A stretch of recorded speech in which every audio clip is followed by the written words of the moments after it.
sangkay, ako po si Pearl. Ngayon ay gusto ko po i-share sa inyo yung ginagawa ko pag namamalingki yung aking asawa. Ay nagro-grocery ba? Kasi siya po ang tagapag-grocery sa amin, so ako naman po ang tagaligpit. So ngayon, i-share ko po sa inyo kung paano po ako mag-arrange ng aking mga pagkain sa ref at saka ano yung ginagawa ko bago ko ilagay sa ref.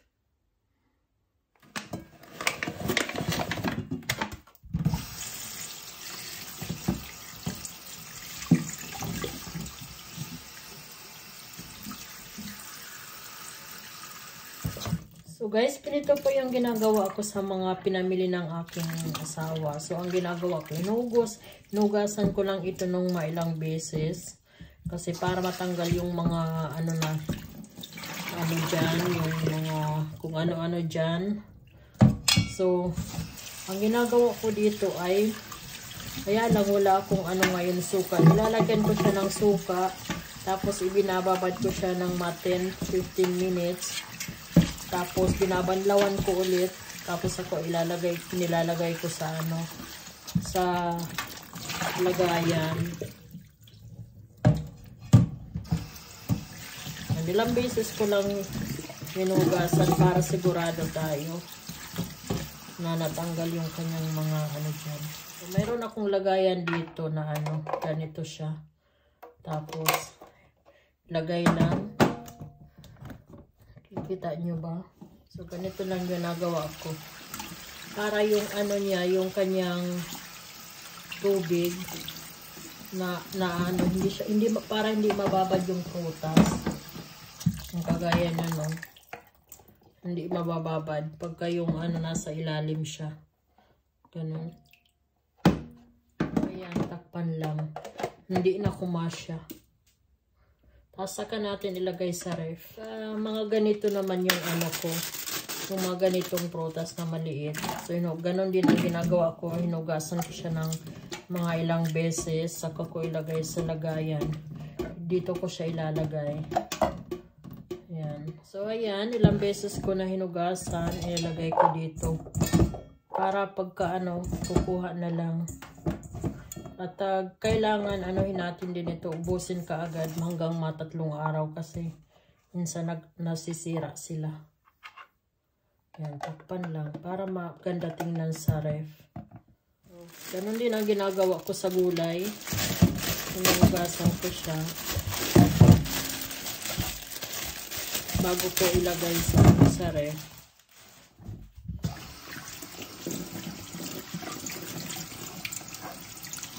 Madali naman kasi ito maubos dahil naubos namin ito ng isang araw. Ay, isang linggo.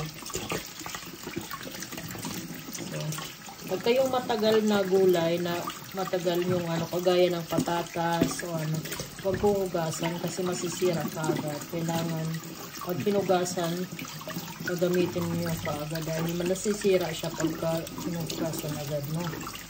Pabalik-balik. Yung sinasabi ko. So, ganyan lang. Hugasan ulit natin.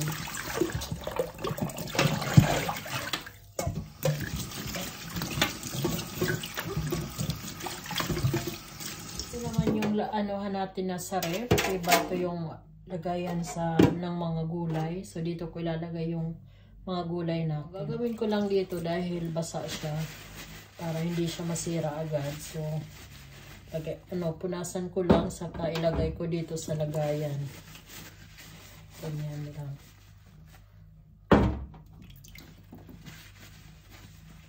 Kayo mga sangkay, paano kayo maglagay ng mga gulay pagka namili kayo? Hinugasan nyo ba agad or hindi na? So, yan. Ganun din ang gagawin ko dito sa ay zucchini.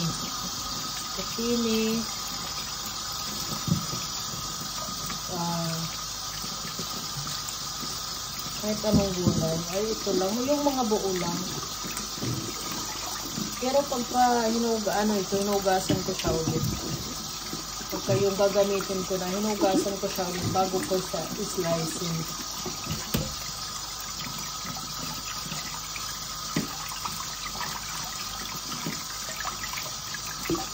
Kaya okay na lang kahit hindi naman masyadong Hugasan natin. Tapos, yan. Saka natin ilagay dito sa lagayan. Para matanggal lang yung mga kung ano-ano dyan. Bago natin ilagay. So, ganyan po ako mag-ano. Siguro, iba-iba naman tayo. Yung iba naman, iba yung pagkagawa nila. Ako ganito lang. So ayan. Yung mga ibang ano, yung ibang mga gulay, ay mga prutas, hindi ko siya inaano. Hindi ko siya hinugasan kagaya ng mga ito. Kasi, matagal kasi ito namin kainin. Pagka hinugasan ka agad, ano sila, yung nasisira agad ba. So, bago namin kainin, saka na lang namin hinugasan. Kaya hindi ko ito, na kagaya ng gulay. At saka itong mga, mga prutas namin, dito ko inilagay lang sa loob, sa labas, hindi sa loob ng ref. Meron din akong salad. Ang ginagawa ko din dito, hinuhugasan ko muna bago ko ilagay sa isang lagayan.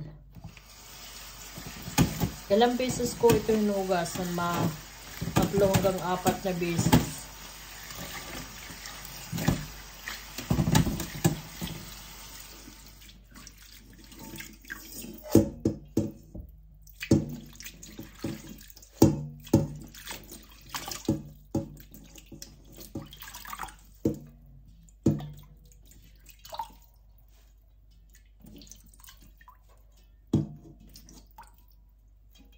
So, pang-4 na beses ko na ito hinugasan.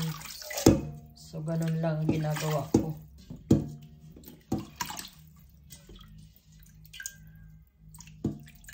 Meron din akong dito. So, ilalagay ko lang. Para pag kayong gustong anuhin, kukuha na lang. Hindi na maghugas-hugas. Matagal naman ito masira. Ito umaabot minsan ng 3 hanggang 4 na araw. So, okay lang.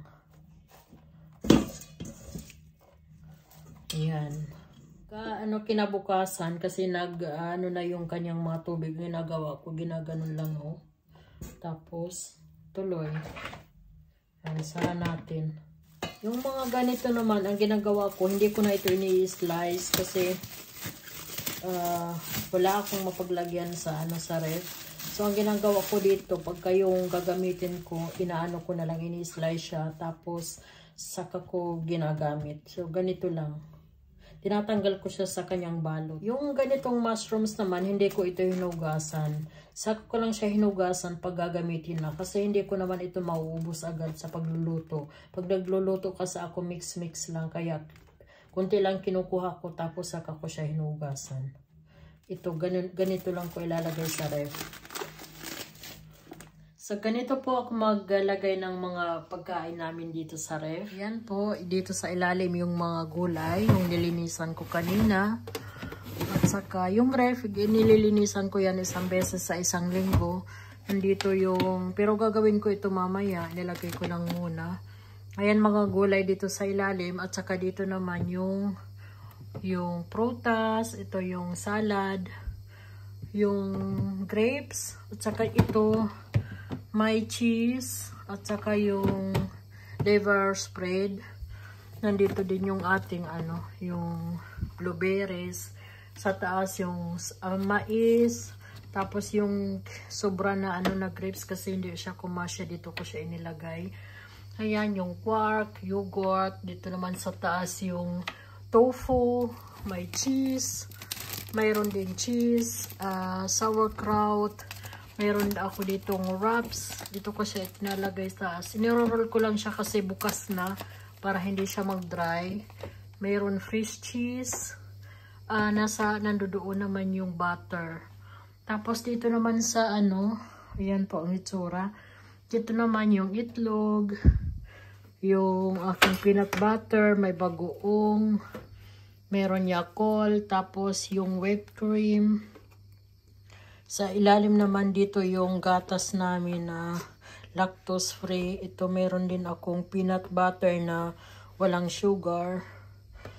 Yung yung sweet chili sauce, yung pang ano, salad, balsamic, yun, balsamico.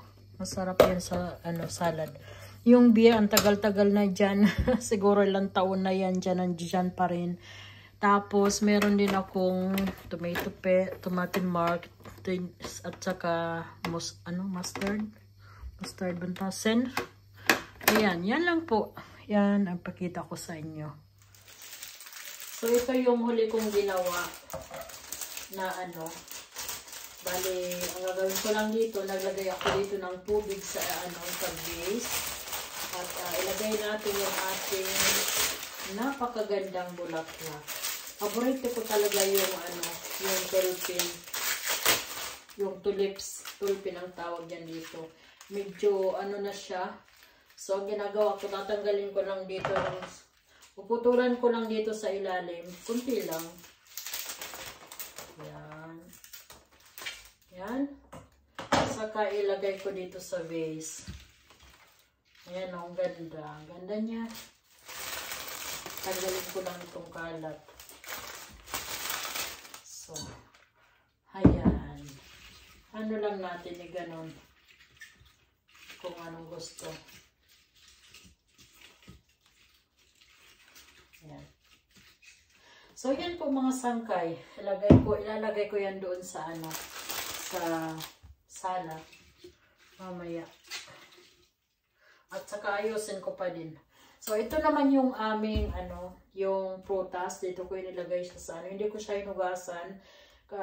Pagkatapos, bago namin kainin, bali, hugasan ko ito. Yung nasa ilalim naman, yung sobra na sibuyas dahil hindi ko masya dun sa aking mga lagayan. So, ganun lang po ang ginagawa ko pagka namamalingki yung asawa ko. Maraming salamat sa panonood mga sangkay. At ako po si Pearl. Sa mga hindi pa nakakapag-subscribe ng aking YouTube channel, please subscribe, like, and share. Thank you so much. Ako po si Pearl. God bless. Bye!